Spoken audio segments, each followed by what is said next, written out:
একদিন একটি ছোট্ট শিশু হাসতে হাসতে খেলছিল। নিষ্পাপ মুখ, চোখে কোনো ভয় নেই। ঠিক তখনই এক আল্লাহভীরু নেককার ব্যক্তি হঠাৎ থমকে দাঁড়িয়ে গেলেন।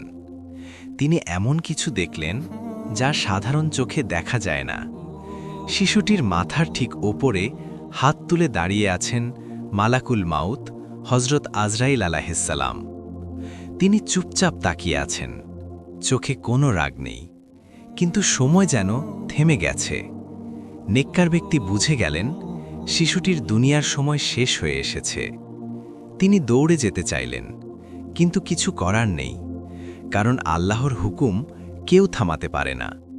অল্প কিছুক্ষণ পর শিশুটি হঠাৎ হোঁচট খেয়ে মাটিতে পড়ে গেল।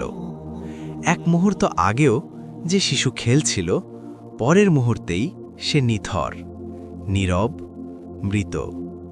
চারদিকে কান্না, মায়ের আহাজারি, আর সেই নেককার ব্যক্তি চুপচাপ চোখের পানি মুছছিলেন। তিনি বললেন, মৃত্যু বয়স দেখে আসে না, মৃত্যু আসে আল্লাহর হুকুমে।